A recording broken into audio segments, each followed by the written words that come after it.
नमस्कार। Diamond public high school पन्ना से science study मैं वीनू सक्सेना आप सभी का स्वागत करती हूँ।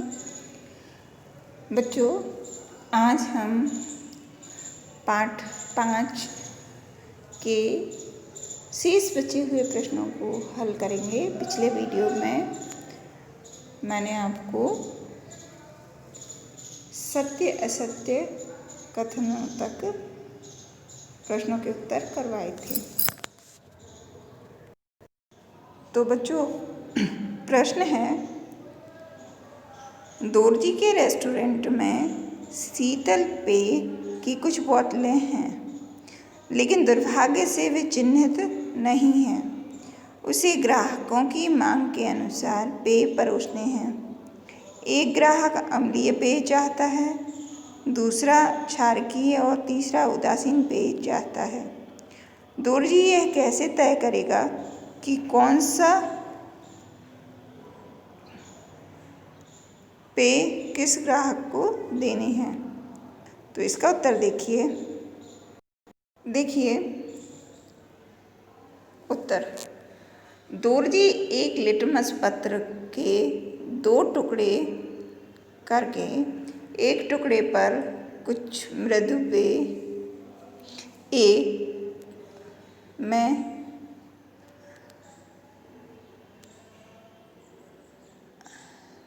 डुबोता है तो लिटमस का रंग लाल हो जाता है।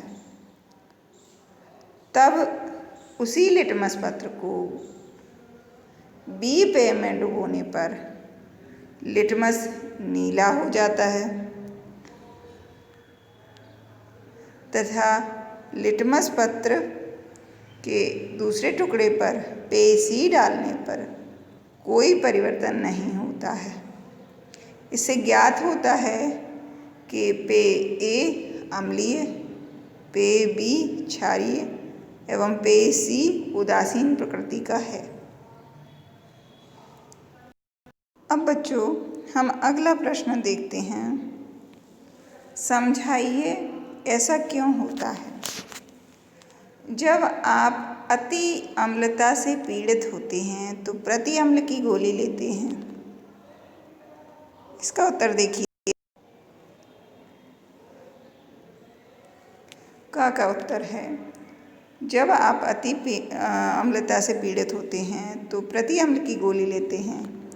प्रति अम्ल की गोली अम्लीयता को समाप्त कर उदासीनीकरण की क्रिया द्वारा शीतलता प्रदान करती है।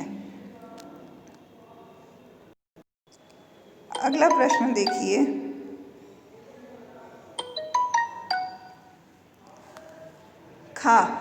जब चींटी काटती है तो त्वचा पर कैलामाइन विलयन लगाया जाता है।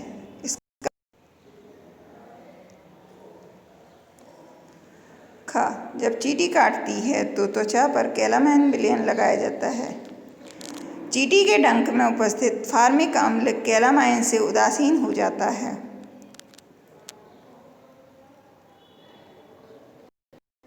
अगला प्रश्न ग नंबर का। कारखानों के अपशिष्ट को जलाशयों में बहाने से पहले उदासीन किया जाता है। तो इसका उत्तर है, क्योंकि कारखानों का अपशिष्ट अम्लीय होता है। इधर पे अपन लिख लेंगे अम्ल की जगह अम्लीय होता है, जो जल में उपस्थित जीवों को हानि पहुंचाता है। बच्चों, अगला प्रश्न, आपको 3 द्रव दिए गए हैं, जिनमें से एक हाइड्रोक्लोरिक अम्ल, दूसरा सोडियम हाइड्रोक्साइड और तीसरा शक्कर का विलयन है। आप हल्दी को सूचक के रूप में उपयोग करके उसकी पहचान कैसे करेंगे? तो बच्चों, जैसे हमने दोरजी वाले प्रश्न के उत्तर में किया था, ठीक वैसा ही हम यहाँ करेंगे कि हल्दी के विलयन को लेंगे, उसमें पहले हाइड्रोक्लोरिक अम्ल डालेंगे तो उसका रंग लाल हो जाएगा। फिर उसमें उसी विलयन में हम सोडियम हाइड्रोक्साइड डालेंगे तो उसका रंग नीला हो जाएगा। और फिर अलग से हम हल्दी का विलयन लेंगे, उसमें चीनी का घोल डालेंगे तो फिर उसमें कोई परिवर्तन नहीं होगा। हल्दी का घोल जैसा रहता है वैसे ही कलर का रहेगा। यही आपको लिखना है, जिससे आपको क्या पता पड़ेगा कि हाइड्रोक्लोरिक अम्ल है, सोडियम हाइड्रोक्साइड क्षारक है और शक्कर का विलयन उदासीन है। अब इस प्रश्न का उत्तर मैंने बोला है केवल, ये मैं लिख के नहीं भेजूंगी क्योंकि एक उत्तर इसी तरह का हो चुका है। अगला प्रश्न है 10वां। नीले लिटमस पत्र को एक विलयन में डुबोया गया, यह नीला ही रहता है, विलयन की प्रकृति क्या है समझाइए। तो नीले लिटमस पत्र को जिस विलयन में डुबोया जा रहा है और उसका कोई रंग परिवर्तन नहीं हो रहा है तो वह विलयन कैसा होगा?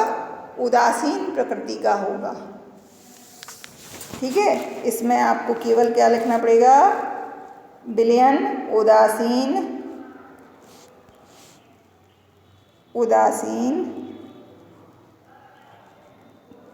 प्रकृति का होगा। अगला प्रश्न है, निम्नलिखित वक्तव्यों को ध्यान से पढ़ें। का अम्ल और क्षारक दोनों सभी सूचकों को रंग परिवर्तित कर देते हैं। अम्ल और क्षारक कोई भी सूचक हो उसमें रंग परिवर्तित करते हैं, ये तो बात सही है। यदि कोई सूचक अम्ल के साथ रंग परिवर्तित करता है तो वह क्षारक के साथ रंग परिवर्तित नहीं करता।